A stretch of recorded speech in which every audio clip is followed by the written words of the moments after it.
All right, Crim 20, let's knock out Chapter 6. We are going to talk about parole and prisoner reentry.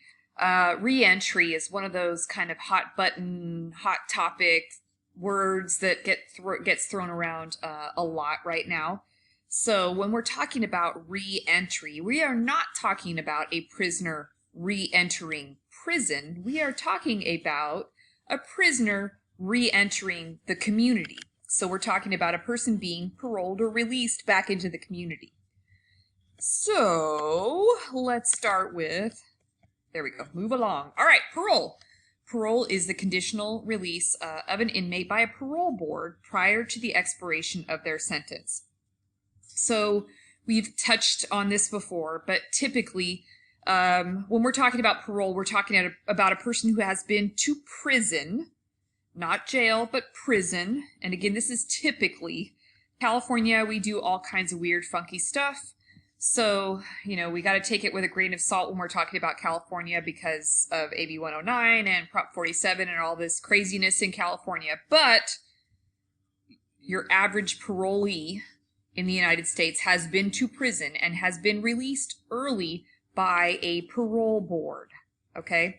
The word parole actually, it means word of honor, and it is taken from a French word. So ultimately, this is a person who is being given an opportunity to live in the community, basically promising to follow some terms and conditions prior to the expiration of their sentence. It is an early release. So there have been some different kind of thoughts, concepts, ideas that kind of started the whole thought process on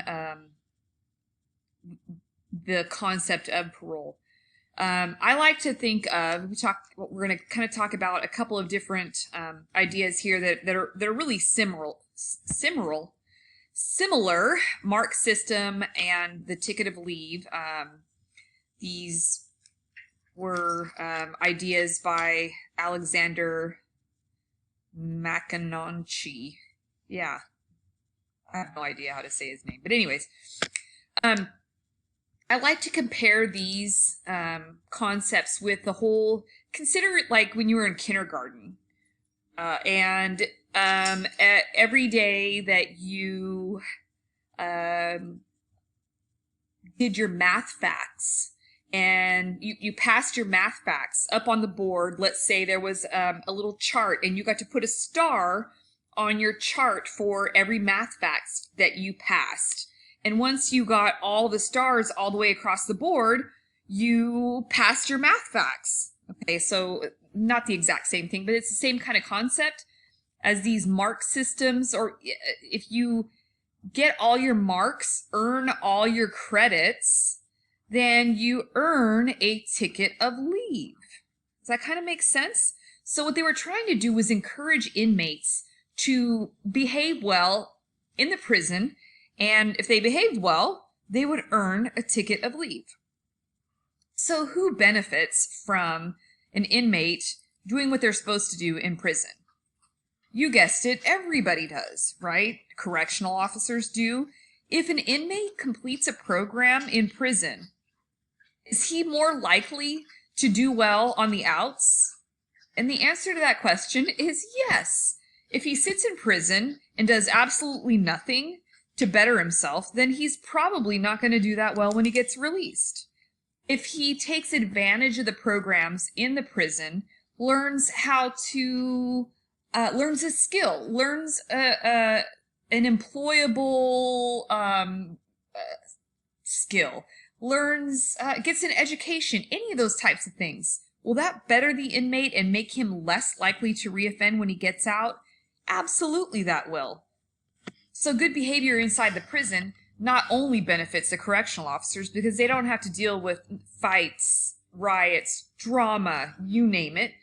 It also benefits the inmates in the short term and long run. They get out earlier, they get to be back with their families, they get to support their families. That would also benefit the community because we don't have to pay for them or their families. They can get back out into the community and become productive members of society. So there's it's a win-win.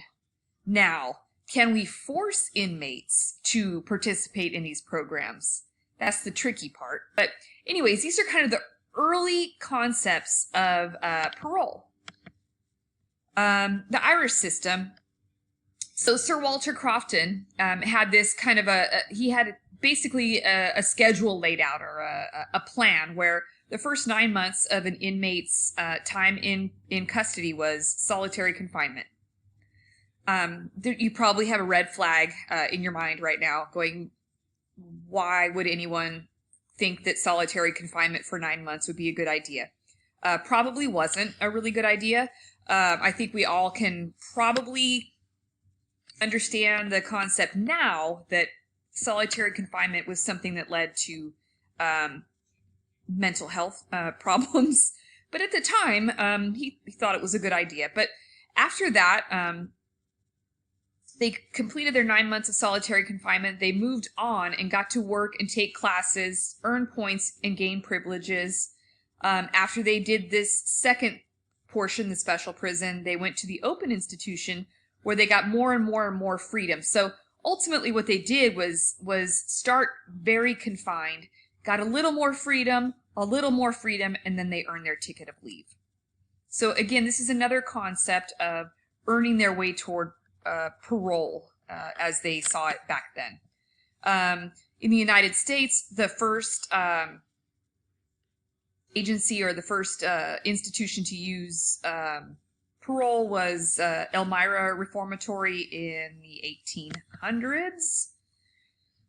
Parole in the medical model. Okay, so let's talk about the medical model. And unfortunately, I teach like 6 different classes. Not 6 of the same course, but 6 different classes, so I forget which classes we've already talked about this in. So I apologize if we've already talked about the medical model. But the medical model, basically, in the medical model, the people in the prison system believed that offenders were sick. They were ill and they committed criminal offenses because they were sick, and they needed to be treated as if they were sick. And by sick, I mean like a person who had cancer. So they treated them as if they were sick, and once their treatment for their illness was complete, they would be released from prison. And that was one of the whole ideas of that indeterminate sentencing. Once they were well, they got released. So the medical model was big on parole because the parole board would go through their medical history and decide whether or not they had been cured. Some of you are saying that's a great idea, and some of you are like, wow, how do you decide if a person has been, quote unquote, cured of their illness of criminal behavior? That's a really good question.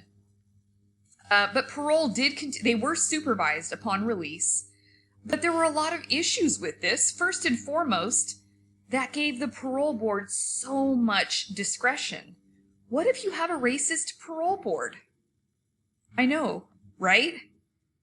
I'm quite certain that certainly back in the 1960s and 70s, it was even worse than it is now. So there were very inconsistent outcomes. So the medical model, indeterminate sentencing, we found that there was a lot of inconsistency, racism, bias, discretion. So discretion in a negative way, because discretion can be good and bad, but it turned into a negative thing at that point. So although we still use indeterminate sentencing in California and certainly in the United States, it is typically now held for really serious offenses like murders, manslaughter, things like that. Okay, so I want to go back here. We were talking about the medical model. The medical model is the concept basically that people are sick and crime is caused by an illness. So once we get them well, we can get them out. The justice model basically said flat, determinate sentences for everyone. No matter who you are, whatever the crime is that you've committed, no matter who you are, no matter why you did it, you should all get the same sentence. It should be fair across the board, and eliminate parole boards, and treatment should be voluntary.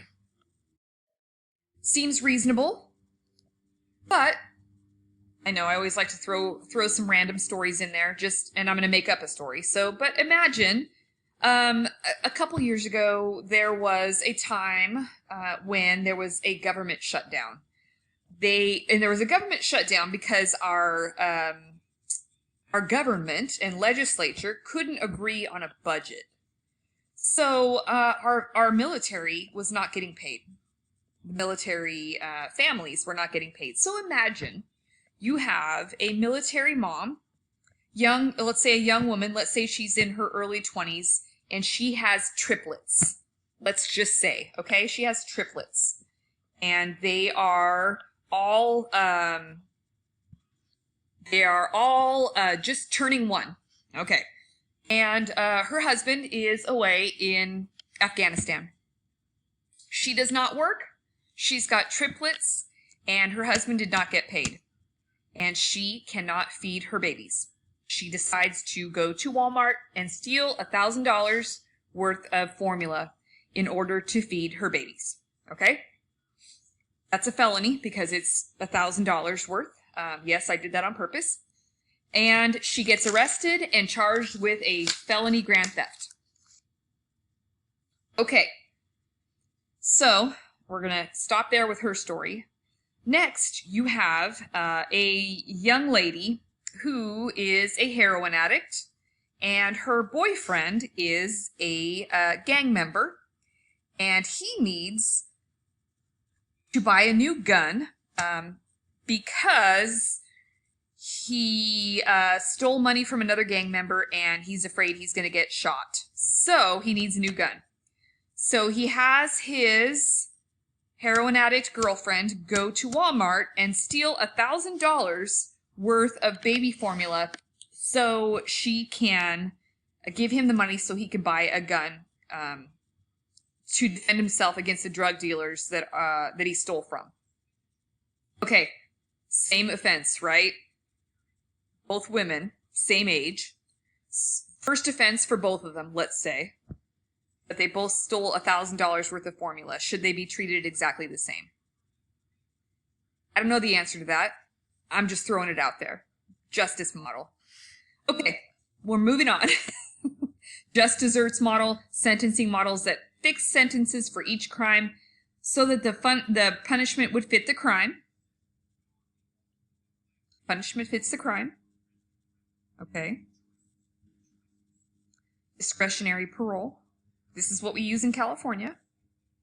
This is typically what we use in California. We say most of the time. The parole board will review a case and decide whether or not an inmate should be released.